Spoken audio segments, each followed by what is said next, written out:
한때 국민 1인당 2종 이상의 기생충에 감염돼 기생충 왕국이라는 오명을 감내해야 했던 대한민국. 기생충 때문에 해마다 평균 2,000명이 숨지고 내과 질환의 40%는 기생충으로 인한 것일 정도였는데요. 실제로 1971년 기생충 충난 양성률이 84.3%에 이르렀지만 60년대 후반부터 시작된 기생충 박멸 운동과 급속한 경제 발전으로 50년이 지난 지금은 전 국민의 2.7%만이 기생충에 감염될 만큼 많이 줄어들었습니다. 하지만 오늘날에도 무려 전 세계 인구의 30%가 기생충에 감염된 것으로 추산됩니다.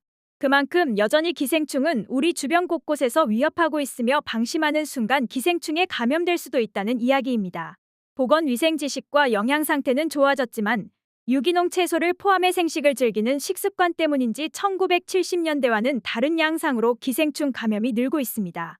국내 기생충 전문가는 회나 육회, 선지, 막창 같은 음식들은 생각과 달리 상대적으로 기생충 감염에 안전한 반면 사람들이 몸에 좋은 줄 알고 별미로 즐겨 먹었던 음식들이 기생충 감염에 치명적일 수 있다고 경고하고 있습니다.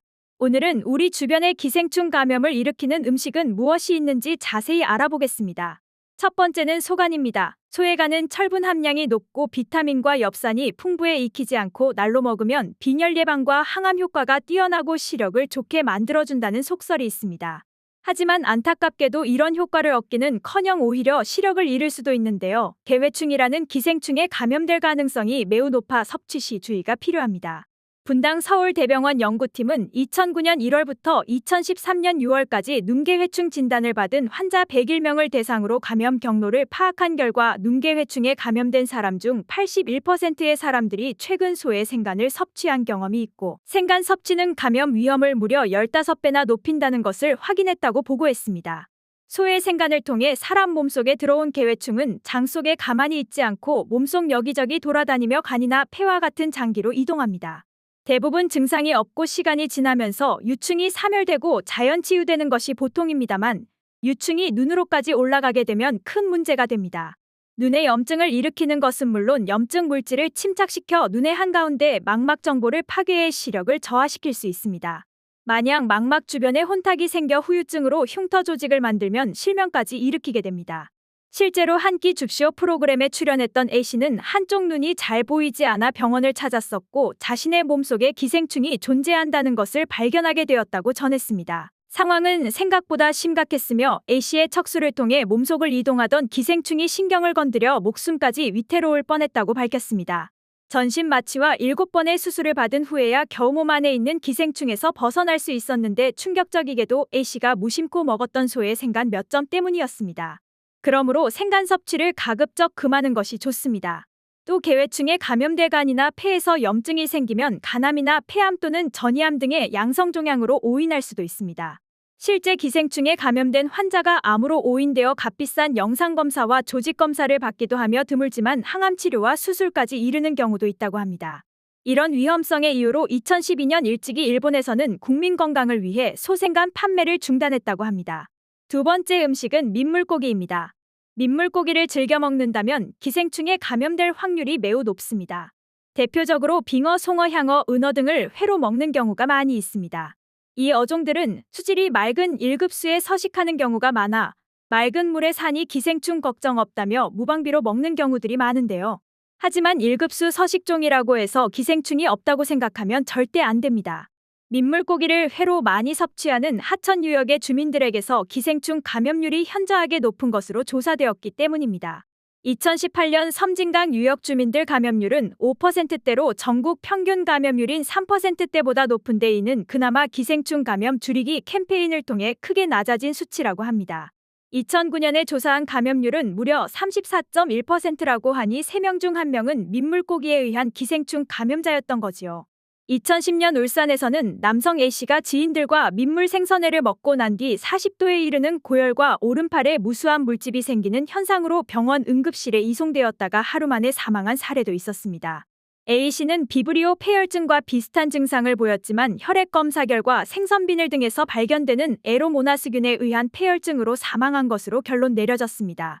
5년 전 A씨는 알코올성 간경화와 간암으로 치료받았는데 많은 전문의들은 간질환을 앓거나 만성알코올 질환자 등은 에로모나스균과 같은 기생충에 감염될 경우 생명을 잃을 수도 있다고 경고했습니다. 2002년에서 2003년 국립보건원에서는 전남 곡성 주민 3,231명을 대상으로 조사한 결과 599명이 간디스토마라 불리는 간흡충에 감염되어 있다고 보고했습니다. 간흡충에 감염되면 간에서 알을 까서 기하급수적으로 늘어나는데 오랫동안 감염된 상태로 방치되면 담관염을 일으키고 담석과 황달을 유발하기도 하며 일부는 담관암으로 발전하는 아주 무서운 기생충입니다. 충격적인 사실은 간흡충은 일반 구충제로 없어지지 않으며 간기능 검사 및 간-CT 등을 통해 감염 여부 확인 후 디스토마 치료제를 처방받아야 합니다. 그 밖에도 민물개나 가재 등을 통해서도 페디스토마라 불리는 폐흡충에 감염될 수도 있습니다. 1962년 가재와 깨를 날로 먹은 사람들을 중심으로 페디스토마에 감염된 국민이 50만 명에 이르렀을 정도로 흔했었는데요. 최근 민물게장 음식점이 인기를 끌면서 폐흡충에 감염되는 사례들이 다시 늘어나고 있는데 폐흡충에 감염되면 폐의 1.5에서 2.5cm 크기의 주머니를 형성해 그 안에 알을 낳습니다. 일부 폐흡충은 뇌와 척수 피하 조직 등의 자리를 잡으며 그 일부는 척추를 따라 뇌까지 올라가는데 이때 뇌에 손상을 입혀 뇌출혈을 유발하기도 합니다. 다행히 폐흡충은 프라지퀀텔이라는 약을 복용하면 90% 이상이 낫는다고 합니다. 기생충 감염 시 나타나는 증상. 기생충의 종류에 따라 복통과 식욕부진, 빈혈, 어지러움 등의 증상이 나타날 수 있으며 어린이의 경우 항문 주위가 가렵다고 호소하기도 합니다.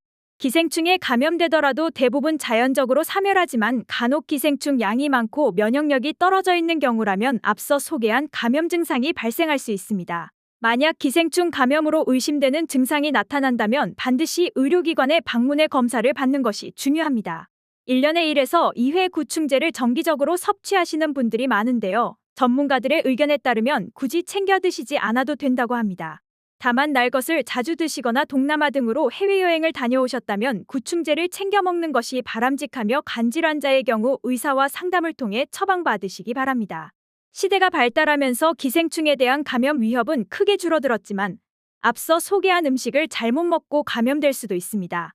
평소 소의 생강과 민물고기를 자주 섭취하셨던 분들이라면 반드시 기생충 감염 여부를 신경 쓰시고 증상이 있을 경우 가까운 병원에서 검사를 받으시기 바랍니다. 오늘 영상은 여기까지입니다. 이번 영상이 도움이 되셨다면 구독과 좋아요 누르기 꼭 부탁드리며 소중한 분들께도 널리 공유 부탁드립니다. 앞으로 더 유익한 영상으로 찾아뵙겠습니다.